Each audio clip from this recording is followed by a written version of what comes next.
Constellations!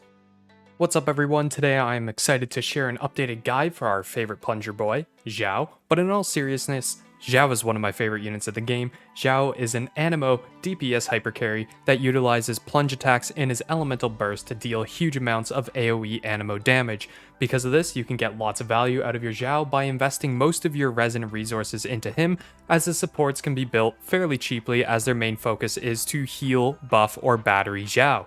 With that said, let's hop into the guide where I'll be covering his kit, best weapons, best artifacts, optimal gameplay, and lastly, a quick showcase of my Xiao. With that said, enjoy the video.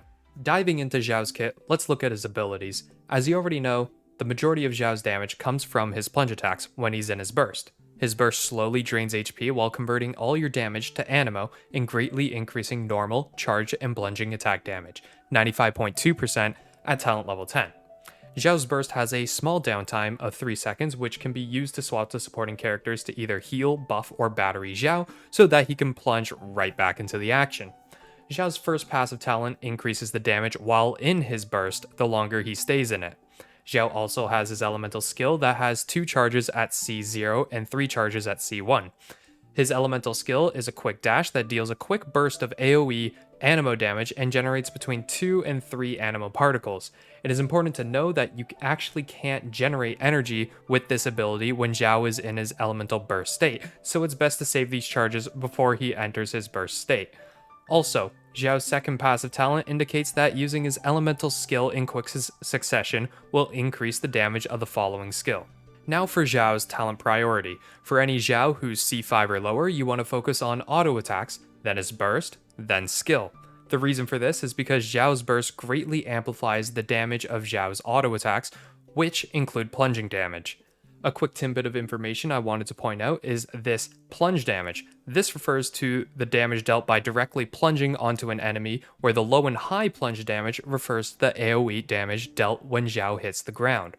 And before we move on, the talent priority for C6 Xiao is the same, except his elemental skill becomes the most important talent. This is because C6 Xiao can spam his skill after plunging into 2 or more enemies.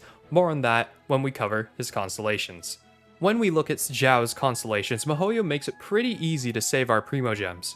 C0 is all you need to clear everything in the game, and every constellation up to C6 is quite lackluster. C1 is a quality of life upgrade as it gives you an extra charge of your elemental skill. C2 gives you more energy recharge when Xiao is off field, which is sorta counterintuitive as Xiao should have as much on-field time as possible. C3 upgrades Xiao's elemental skill, which will only have huge DPS increases once C6 is achieved, as Xiao's elemental skill is a small part of his DPS at lower constellations. C4 has no impact on his DPS. C5 gives 3 talent upgrades to Xiao's burst, which also does little for Xiao's DPS. Don't believe me? Look at this graph made by Xiaomein's community. Here we can see the only real damage increase comes from Xiao's C6, which allows him to spam his elemental skill for 1 second after plunging into 2 enemies. So are constellations worth for Xiao? No. Xiao's constellations are not worth, and you're probably better off saving your primos. Instead of spending primos on useless Xiao constellations, you can maybe dabble in the weapon banner to potentially snag a great weapon for Xiao. There are 2 ideal 5-star spears for Xiao, the Primordial Jadewing Spear and the Staff of Homa. The Jadewing Spear is generally the best weapon for Xiao as it is the most consistent in terms of damage, with its high base attack, crit rate substat, and passive that allows you to deal more damage while in combat. Jadewinged is my personal go-to. However, the Staff of Homa is better than the Jadewing Spear only if Xiao is sitting under 50% HP. With Homa's great base attack, huge crit damage substat, and HP dependent passive, it is the second best weapon for Xiao, as to use its full effect, Xiao needs to stay under 50% HP, which may cause team limitations regarding healers. Speaking of the other 5-star weapons, they're also pretty good, the better of the bunch being the Calamity Queller and the Vortex Vanquisher. In regards to the 4-star weapons, my top picks would be the Deathmatch and the Black Cliff Pole. Deathmatch is a battle pass weapon that works great for Xiao with its decent base attack and crit rate substat, and passive that's always active. Deathmatch may not produce the biggest numbers, but the numbers are still fairly good, and most importantly, they're consistent. Meanwhile, the runner-up for the 4 stars is the Star Glitter weapon, the Black Cliff Pole, with its good base attack, crit damage substat, and damage boosting passive. When the passive for Black Cliff Pull activates, the damage output greatly increases. However, maintaining stacks in some scenarios can prove to be quite challenging. In most scenarios, especially those with less but more beefy enemies, the deathmatch shines the most. When taking the full advantage of its passive, the Black Cliff Pull outperforms the deathmatch in scenarios with hordes of tiny enemies, as it is easy to maintain the passive. More on that later when looking at some damage calculations. One last 4-star I want to mention is the Lithic Spear. Although it hasn't been widely available, it is a great weapon with its great base attack percent substat, and crit rate and attack percent party dependent passive. The damage for this weapon is great, but unfortunately it does limit your team comp to leeway characters if you want to maximize its damage output. But that said, here's the table ranking the damage output of the most common Xiao spears, courtesy of the Xiao mains community. Here, some damage calculations with each weapon with no refinements to max refinements. I recommend screenshotting this table for future reference. From this table, it's clear that the primordial Jingwing Spear beats an equal refinement Staff of Homa when Xiao is over 50% HP. However, when under 50% HP, Staff of Homa wins up until R5, where the Jadewing Spear is better all around. We can also see that the deathmatch is more consistent than the Black Cliff Pull, but when the Black Cliff Pull starts stacking its passive, it outdamages the deathmatch. Anyways, weapon choice is only one piece of the build. Artifacts is another big piece in terms of unlocking the max potential for your Xiao. Not much has changed in terms of artifacts for Xiao since his last release. Any set effect that buffs an elemental burst, such as 2-piece Noblesse and 4-piece Emblem, is absolutely useless on Xiao. In general, the best set combination for Xiao is 2-piece Viridescent for increased animo damage, and either 2-piece Glad or Shimenawa for an attack percent buff. That being said, a slightly weaker alternative can be running 2-piece Gladiator and 2-piece Shimenawa for a total of 36% attack increase. On that note, if you don't have any sets, you can also mix and match artifact pieces with the best substats and test for yourself what combination outputs the most damage for your Xiao. As for the stats for your artifacts, your Sand should have attack percent. You should have animo damage for your Goblet. That being said, attack percent is viable if the substats are far better than those on the animo damage Goblet. To figure out which to use, I would recommend testing out the Goblets, or if your team comp consists of attack buffs such as Bennett and Thrilling Tales, then an animo Goblet would normally be better as not to suffer from diminishing returns. As for the Circlet, choose between crit rate or crit damage depending on your ratio. Ideally, you want to aim for the golden 1-to-2 ratio, meaning for every point of crit rate, you have 2 points of crit damage. Before I move on to the substats, I want to mention that an energy recharge Sands piece is not required or recommended for Xiao. If you have about 20 to 40% of energy recharge in artifact stats and you're doing proper rotations, there should never be energy problems with your Xiao. Thus, an attack percent Sands will give a greater DPS yield. For Xiao's substat priority, it goes as such. Crit rate or crit damage, depends on your ratio, attack percent, then energy recharge. Again, Xiao only really needs between 20 to 40% recharge.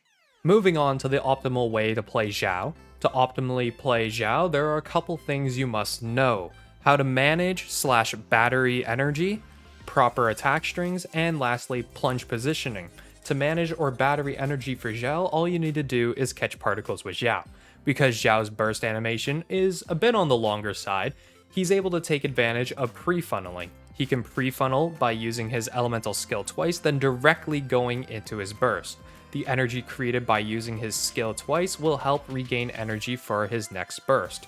Now that we're in Xiao's burst, we can now focus on Xiao's attack strings. Xiao's best attack string is auto-attacking and jumping at the same time, then plunging. What this does is allows you to hit one auto attack and cancel the animation by jumping, which puts you into position to plunge. And that brings us to plunge positioning. As you should know by now, Xiao's plunge when in his burst has a huge AoE, and that he has both a low and high plunge modifier. To maximize Xiao's plunge damage, always aim for a high plunge. There's actually a 1 frame difference between a high plunge and low plunge. Once you've reached high plunge height, any higher won't reward you with extra damage, so best to get the timing down. You can also further Xiao's DPS against many enemies by plunging in the center of the group of enemies so that the AoE can hit all the enemies at the same time, maximizing your damage output. However, some enemies fall back due to the power of Xiao's plunge. To counteract this, you can press a movement key when jumping to move in that direction before you plunge. Another positioning tip that works well in single target situations is the plunge on top of the enemy. That way, you'll gain your direct plunge damage and high/low plunge damage. Now that the guide's over, let's get right into the showcase. We're gonna do Spiral Abyss, the floor 12, of course, because that's the hardest content in the game. Here's my Xiao, 2266 attack. He has 70.4% crit rate, 189.1% crit damage. We're rocking 124% energy recharge on him. He has a R2 Primordial Jadewing Spear, level 90. His artifacts are Viridescent Venerer and Shimenawa's, like I said in the artifact section. And for my Constellations, C2, talents 10, 9, 10. With that said, enjoy.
And that's going to be it for the Xiao build guide. Hopefully you all enjoyed it. If you did, leave a like down below. It helped me out a lot. And until next time, peace.